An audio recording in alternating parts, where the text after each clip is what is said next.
Welcome to the first episode of Regulating AI's webinar series. Today, we will explore the dynamic interplay between human expertise and artificial intelligence in military operations, specifically delving into how AI technologies are revolutionizing strategic decision-making, enhancing situational awareness, and optimizing mission effectiveness.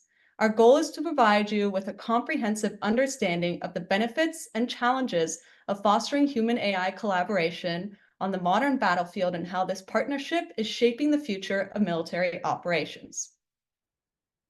With that, I am honored to introduce you to our first speaker, Professor Missy Cummings, a distinguished professor in the Department of Computer Sciences at George Mason University. With a wealth of experiences in AI and robotics, particularly in military operations, Professor Cummings has been a trailblazer in the field. Her research focuses on human-computer interaction, automotive systems, and the ethical implications of AI. Her unique insights, drawn from her extensive background in both academia and practical military application, will set the stage for a thought-provoking discussion on the integration of AI in defense systems. Please join me in welcoming Professor Cummings. Thank you for that introduction. It's always great to have the opportunity to talk to this kind of audience. As you heard, I have both military experience, but also my most recent job is looking at responsible AI, both in terms of education, and the bulk of my research is around the testing and evaluation of AI. So I very much appreciate the sentiment behind why you wanted to have this talk and why we need to have what I call less emotional and much more first principles discussion about what AI is, what it isn't, and what it can and cannot do. So I'm going to talk to you a little bit about some domain applications of AI, and then I'm going to basically give you my secret sauce for how do you know where and how and when to insert AI into a system. So you heard that I was I was with the military. I am an old pilot. I flew A4s first, and then I flew the F-18 as pictured here. The F-18 is a fighter bomber. The A4, also a fighter bomber, although it was an analog aircraft, and F-18 is a digital aircraft. And that was a really important experience in my life because I went from flying every single minute, second of being a pilot. I did all the flying in the A4. And then I went over to the F-18 where it's highly computer assisted. Doesn't really have any AI in it, but it has a lot of automation in it. And so it was a big leap in my skill and understanding to go from me doing everything then to working with a computer to do everything.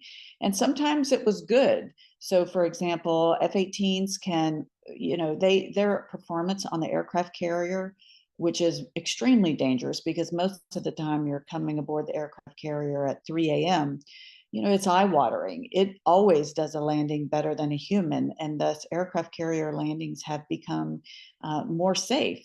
But that being said, in the 3 years that I flew F-18s, on average, one person a month I knew died. They died not in war, not in combat, but because the human just did not understand what the plane was doing because it was so highly automated. It was opaque, difficult to understand what it was doing. And effectively, the plane just outperformed the human, and the human got lost and ended up paying for it with his or her life. And so that's a lot to think about, where this is even before AI was really introduced. And indeed, we're starting to see a very similar pattern emerge in surface transportation in the United States, where we have driving assist with AI in it. Teslas are the best example, but there are other companies, GM with Super Cruise and Ford with Blue Cruise, where drivers are starting to get lost with all the AI in the car, and they pay for it with their lives. And unfortunately, pedestrians and other people in other cars. So now we're starting to kill people outside of a car because people get lost inside the AI in their vehicles. And so this is a foreshadowing, I think, of what's going to come. Now, the F-18, as you see here, it does missions, but I think we forget that even though it's a single seat fighter pilot, and we like to, in some cases, glorify the pilot, or maybe in other cases, we like to blame the pilot for everything that happens. But in the end, the pilot works inside a larger ecosystem of this air operation center, which you see pictured on the lower right.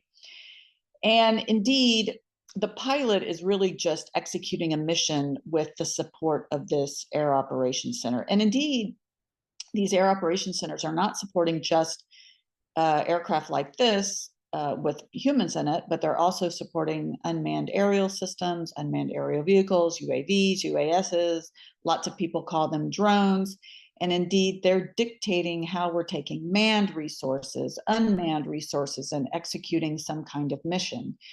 And as planes get more complicated, AI is starting to show up in systems like automated target recognition systems. And this is highly, highly debatable.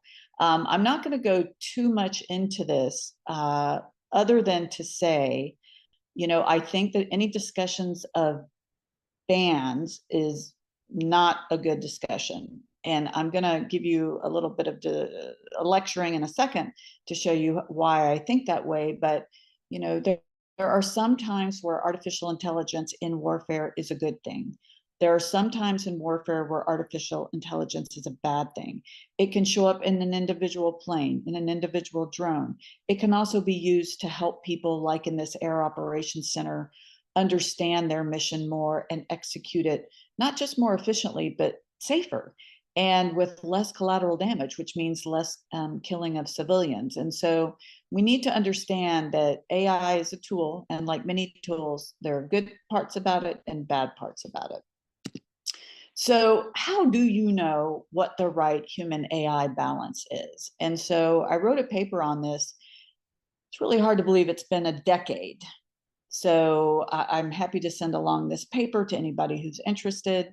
But this paper really talks about any autonomous system, which is you as a human, or also any UAV, UAS, any agent with artificial intelligence in it has the ability to act autonomous. Indeed, that's what makes AI different from automation, is the ability to be self-governing. So any agent, human or AI, has to step through these layers of reasoning, which I built upon Jens Rasmussen's SRK framework. Now I've updated it to be the SRKE framework, and let me explain to you what it means. On the lower left, you see skill-based reasoning. So when you're a baby pilot, you actually, in the military, you spend a couple of years in flight school, and that's really so that you can develop well-honed skills that are highly automatic, that at any point in time, if you were just taken and beamed into a cockpit, instantly you would be able to understand everything that's happening just by looking at all the dials and gauges and screens.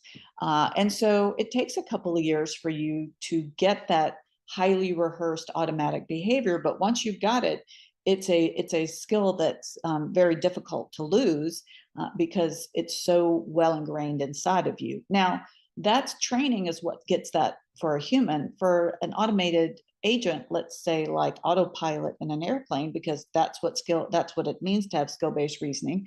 We've got some sensors. We can tell whether a plane is on altitude, off altitude, what heading it should be on. And so with all the right sensors, the plane can actually develop the skills fairly quickly once that set of algorithms has been developed.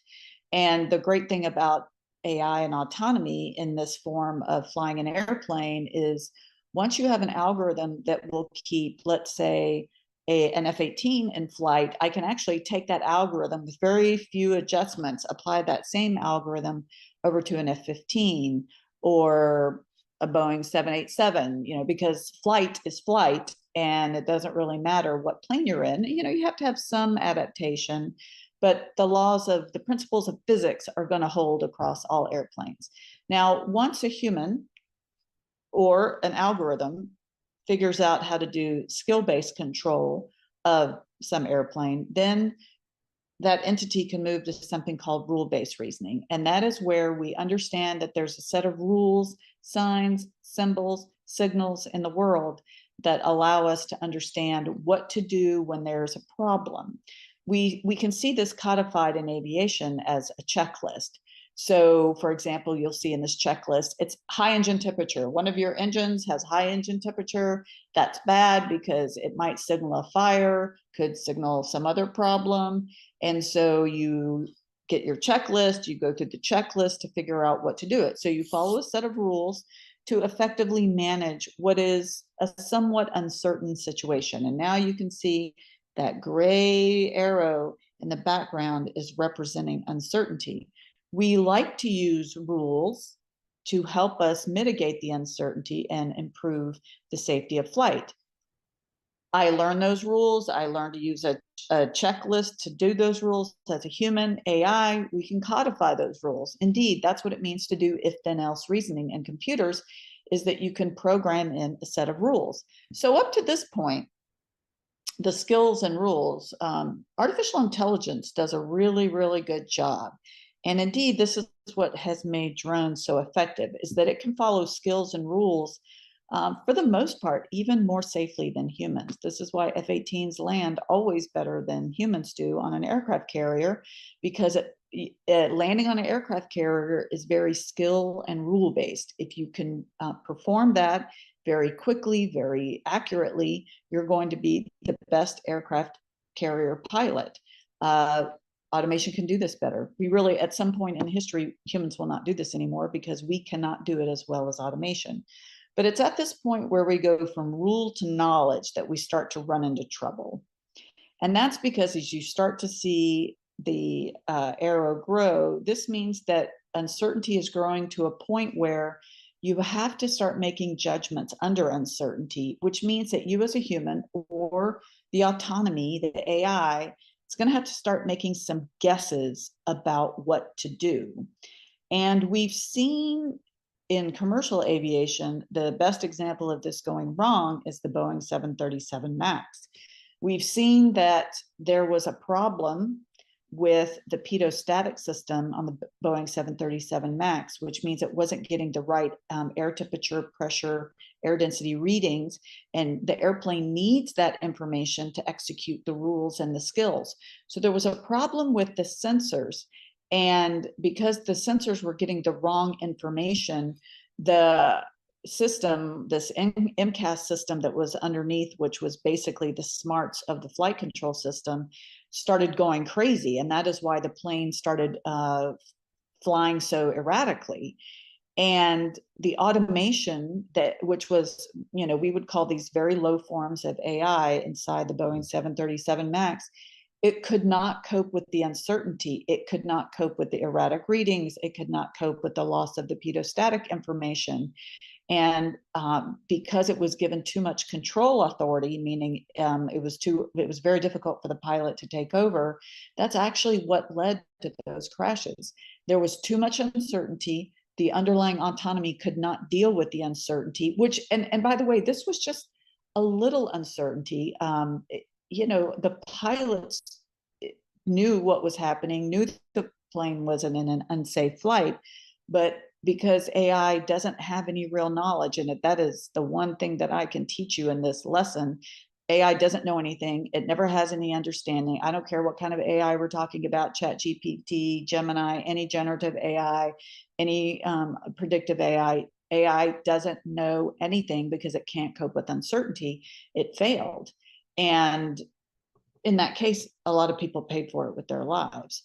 Now we have to get up to the highest level of reasoning, which is expert-based reasoning. And that is where humans or autonomy are faced with maximum uncertainty, the most uncertainty that you can face in the situation. I like to highlight the Miracle on the Hudson accident in the United States, because that is a really good story about how human judgment is so important under these situations.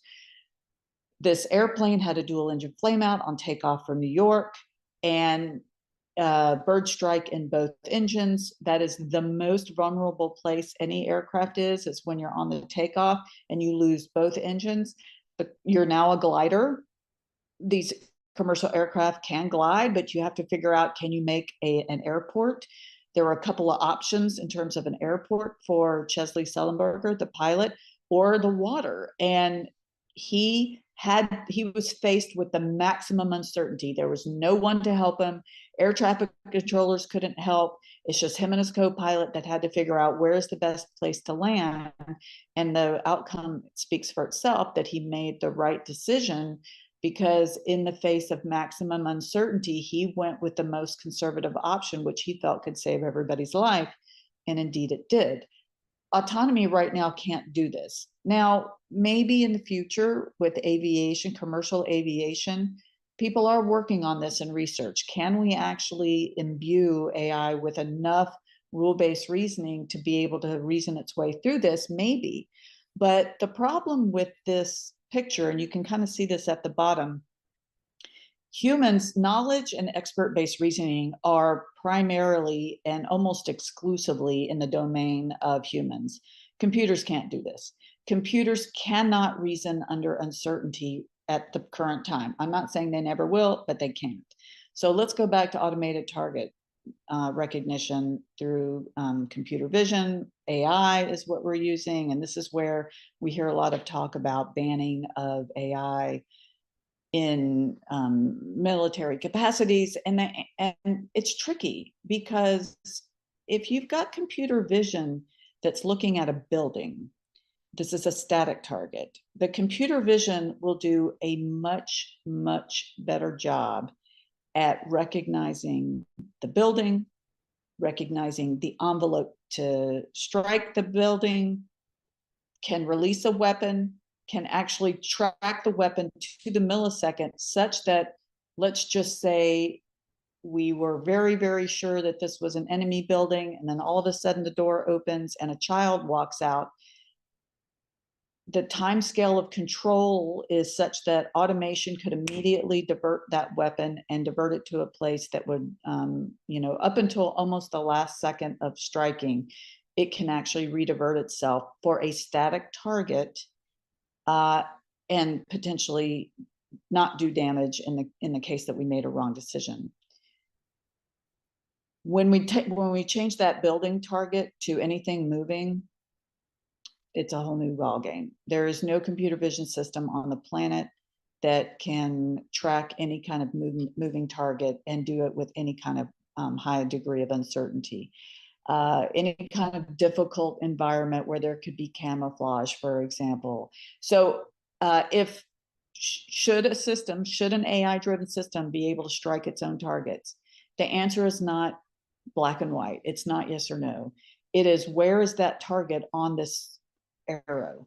If the target is really low in uncertainty and we have really good images and it's not a moving target and it's a clear day with good weather, then the answer is yes, the AI will do a better job than humans. But as soon as you pass basically rule-based reasoning and you raise the level of uncertainty, the answer is no, because there's no AI system today that can handle any high degree or even remotely a moderately high degree of uncertainty.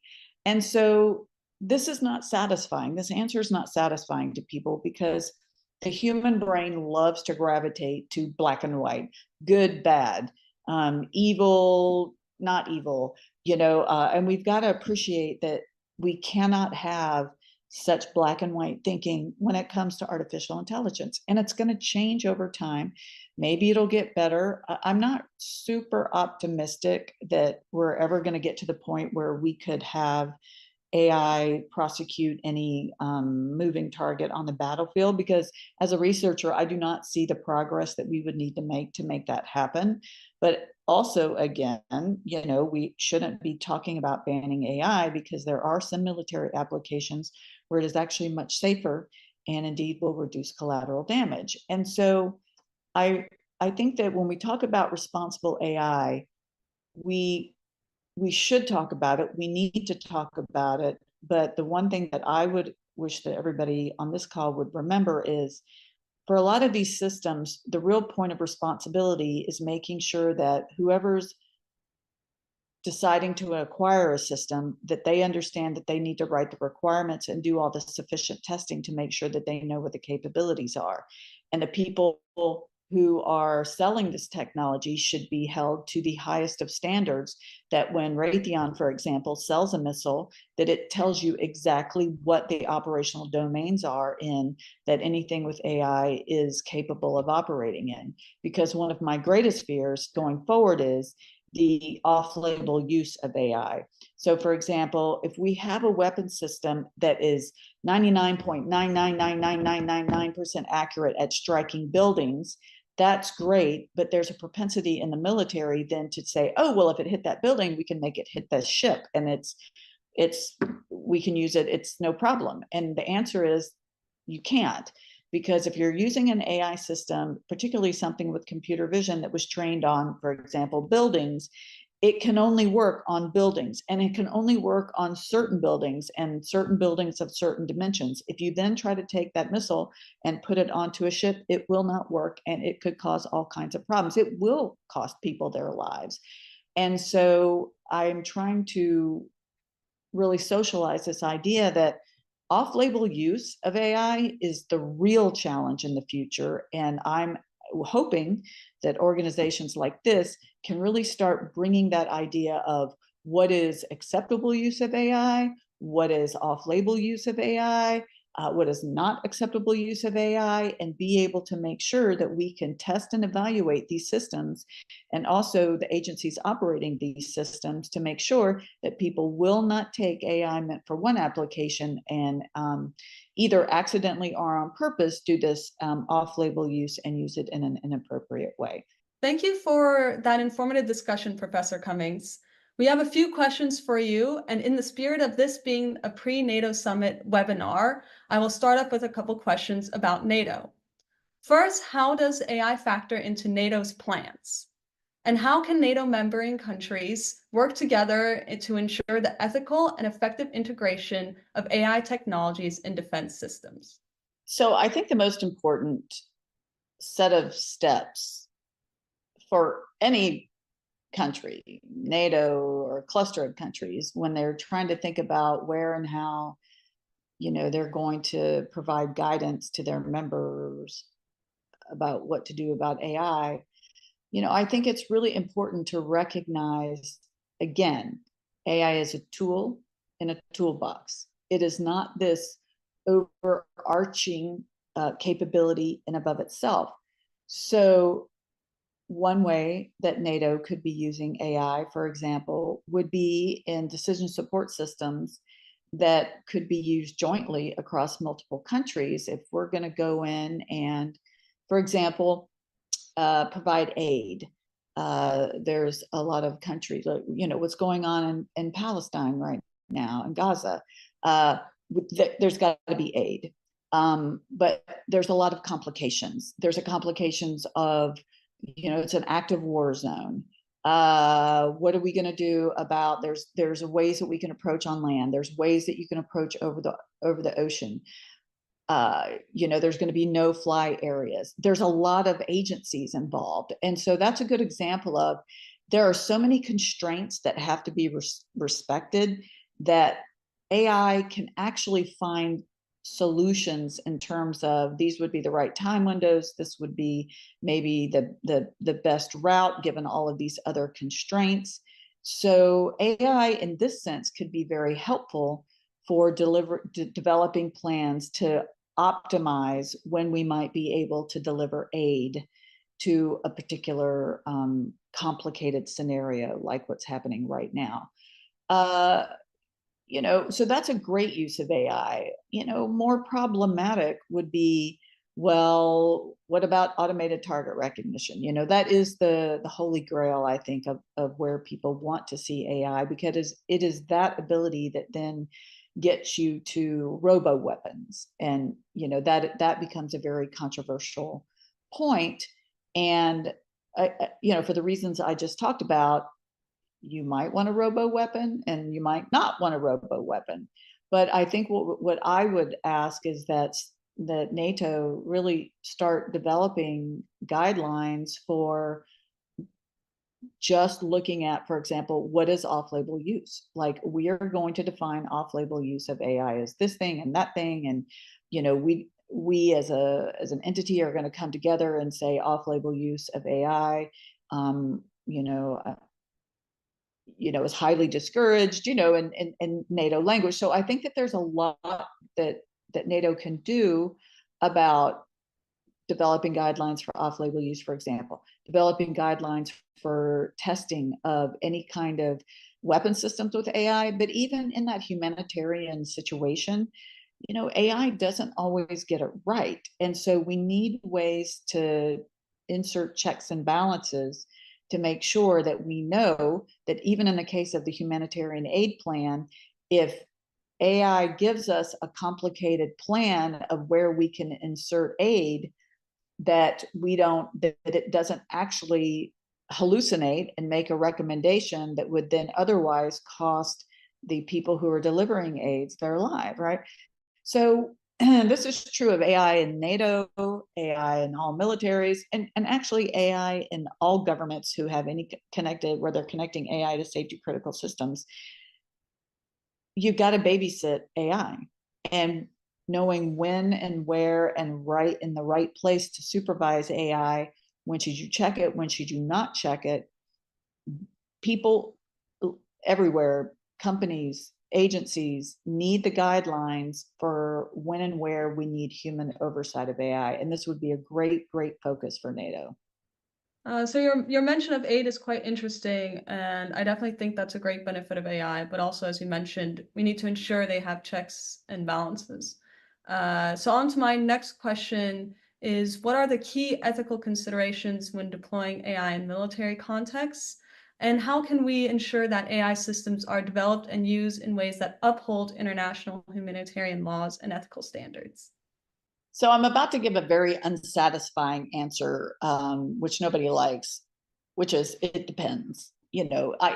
Each set of ethical issues is not going to be absolutely the same set of ethical issues for every single application. Now, I was on the Defense Innovation Board, which is the think tank to the Secretary of Defense. Back in 2018, we came up with the ethical principles that were then later adopted by the Department of Defense as their ethical principles. And we have broad ethical principles, but one of the things that I'm doing in my research right now is, broad ethical principles like proportionality, for example. I mean, it's great to say them, but what does that actually mean in practice? And we are trying to move from the high level 5 principles that you see in the DoD ethics principles, and we're trying to actually develop key metrics that you would evaluate any system for. So, for example, in this ATR system, automated target recognition system, what if you were a company or a country and you say you're developing this new automated weapon? Well, what are the metrics that you would test, and what are the right thresholds you would test to make sure that this thing was proportional? And indeed, this whole thing that I keep talking about, that off-label use, I mean, this is a key part of it, is like, well, for proportionality, you would say, well, you need to make sure that you're not using this weapon outside of its intended use cases, because that is where you'll start to get a huge problem with proportionality. So I think what people need to do is they need to quit talking about high level ethics and start really talking about the practical implications of then how would we respect those ethics. One of the things that we're doing at George Mason is we just started a whole new responsible AI program, which is both in person and online. And in one of the classes, it's a class on ethics, policy, and law. Like, you can't just talk about ethics without understanding that it's a very complicated set of principles. And by the way, that is just one of the classes. The other classes, the sister classes that go with it, are risk management of AI and systems engineering and AI. And so our belief is it's great to talk about ethics, and I appreciate that everybody wants to talk about ethics, but you can't talk about the ethics of AI without talking about risk management of AI, without talking about the life cycle of where AI shows up. So nobody really wants to roll up their sleeves and do the hard work. We want to at Mason, and there are other entities that are starting to do more of this more nuanced work. But if you're going to talk about ethics, you actually have to appreciate you cannot talk about the ethics without talking about risk. And it's also going to talk about the operational domain. Where are you using it? How are you using it? When are you using it? And one answer is not going to fit all situations. So thank you for the discussion. I think risk is definitely key. I also think that we need to kind of accept that we do not have concrete answers for every question, right? We need to learn to be comfortable and make the most of the gray areas of AI. So for my last question, from your experience, what are the biggest challenges in fostering effective human AI collaboration on the battlefield? How can military organizations address these challenges to optimize mission effectiveness and situational awareness? So my answer has two parts. The first part is, after everything I told you in this lecture, I would say, and I would hope that you would appreciate, that uncertainty on the battlefield is the biggest challenge. It's the biggest challenge to the AI. It's the biggest challenge to the humans, because a human who is on a battlefield who has some kind of AI at their disposal has to deal with the uncertainty of being on the battlefield and also the uncertainty of what's happening with the AI. So, you basically got uncertainty coming at you from two sides. So that's challenging, but I would tell you even bigger than that is the challenge of having the right workforce. And this is something that I see in the Department of Defense, in most NATO groups, in companies, Boeing's, Raytheon's, Lockheed Martin's. I do not think that we have enough people who are developing these systems that have an appreciation for AI risk management. You have a lot of computer scientists that are coding up, and I've produced tons of these students myself.